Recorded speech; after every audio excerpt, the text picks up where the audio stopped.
안녕하세요. 현실 변호사 홍변입니다.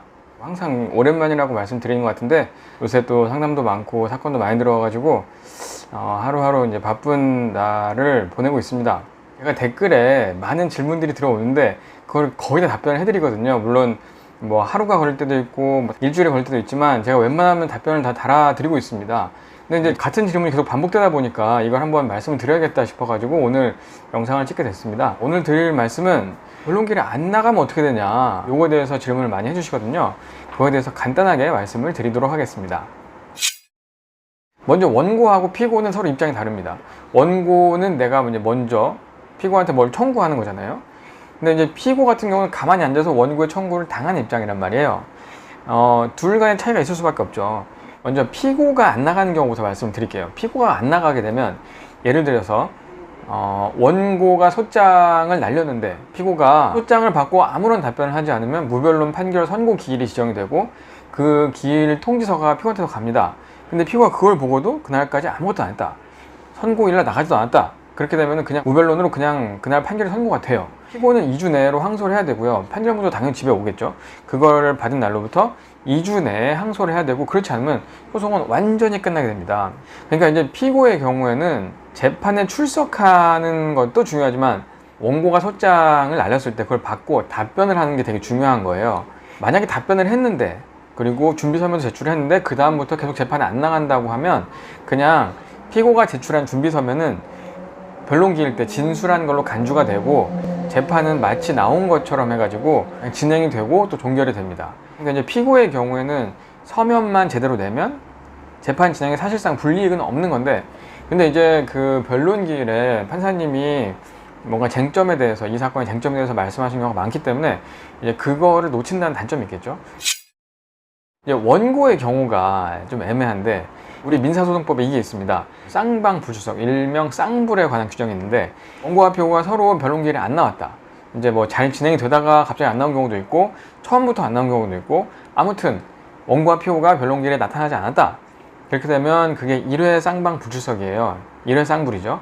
그렇게 되면 이제 다른 변론기일이 지정이 됩니다.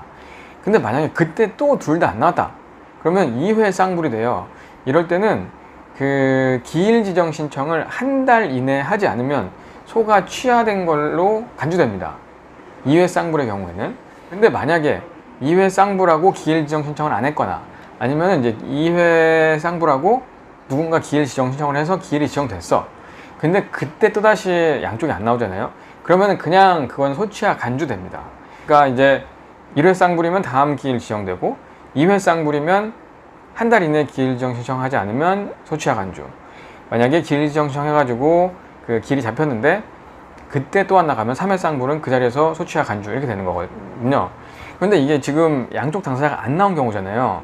그런데 이게 똑같은 효과가 언제 발생하냐면, 이게 꼭 쌍방이 안 나왔을 경우에만 적용되는 게 아니라 한쪽이 나오고 한쪽이 나왔는데 변론하지 아니하는 경우, 이때도 이 변론하지 아니하는 쪽도 안 나온 걸로 쳐가지고 쌍방불출석이 돼요. 그게 민사소송법에 있어요. 그러니까 원고의 경우에 출석하지 않잖아요. 그리고 피고만 변론기일에 나옵니다. 피고는 변호사라면 당연히 변론 안 하겠죠. 왜냐면은 1회 쌍불이면 원고가 한두 번만 더 안 나오면 이거는 그냥 소취와 간주가 돼버릴 수 있으니까. 근데 만약에 이 쌍불 규정을 모르는 당사자라고 하더라도 피고 한쪽만 나오게 되면 판사님이 얘기를 합니다. 이거 변론은 안 하시죠? 아니면은 뭐 이제 변론 안 하시는 걸로 하시죠? 라고 판사님 말씀을 해줘요. 그러니까 이제 그 쌍방불출석, 그러니까 원고가 안 나온 경우에 변론하지 아니함으로써 피고가 쌍방불출석의 효과를 최대한 누리도록 판사님 유도를 하신다는 거죠.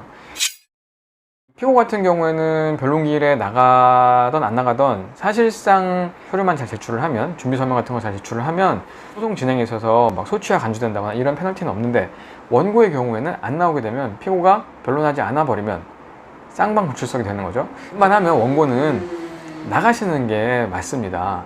첫 번째로는 쌍방불출석이 돼버릴 수가 있으니까 그런 거고, 아까 말씀드렸다시피 그 판사님이 변론기일에서 하는 그런 말들이 되게 중요한 경우가 많아요. 소송에서의 굉장히 중요한 쟁점, 당사자가 놓치고 있는 것들에 대한 이야기, 입증이 부족한 게 있으면 뭐 그런 거에 대한 힌트, 뭐 이런 것들을 많이 주시기 때문에 쌍방불출석이 아니더라도 나가시는 게 항상 좋다는 점 다시 한번 말씀을 드리겠습니다.